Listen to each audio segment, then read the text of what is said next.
മാറ്റുന്ന കാര്യം വിദൂര ചിന്തയിൽ പോലുമില്ല. നോട്ടീസിനായി കാത്തിരിക്കുന്നു. JSK സംവിധായകൻ പ്രവീൺ നാരായണന്റെ വാക്കുകളാണിത്. പ്രിയപ്പെട്ട പ്രേക്ഷകരെ, മലയാളം മൂവി ന്യൂസിൻ്റെ ഒരു പുതിയ വീഡിയോയിലേക്ക് എല്ലാവർക്കും സ്വാഗതം. പുത്തൻ സിനിമാ വിശേഷങ്ങൾക്കായി നമ്മുടെ ഈ ചാനൽ ഒന്ന് സബ്സ്ക്രൈബ് ചെയ്ത് വെച്ചേക്കുക. നമുക്ക് വാർത്തയിലേക്ക് കടക്കാം.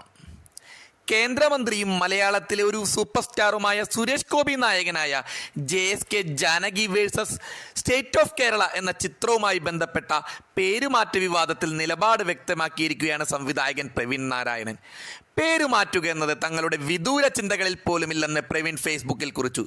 പേരുമാറ്റാൻ ആവശ്യപ്പെട്ടിട്ടുള്ള കേന്ദ്ര ഫിലിം സർട്ടിഫിക്കേഷൻ ബോർഡിന്റെ നോട്ടീസിന് കാത്തിരിക്കുകയാണെന്നും പ്രവീൺ വ്യക്തമാക്കി.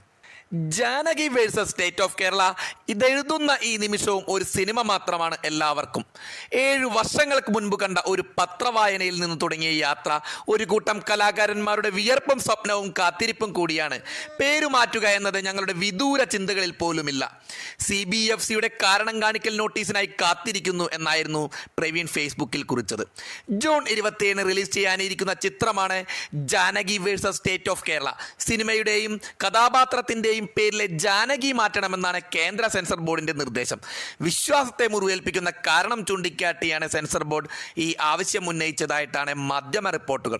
പേര് മാറ്റാൻ രേഖാമൂലം ആവശ്യപ്പെട്ടില്ലെന്നും വാക്കാൽ നിർദ്ദേശിക്കുകയായിരുന്നു എന്നുമാണ് അണിയറ പ്രവർത്തകർ പറയുന്നത്.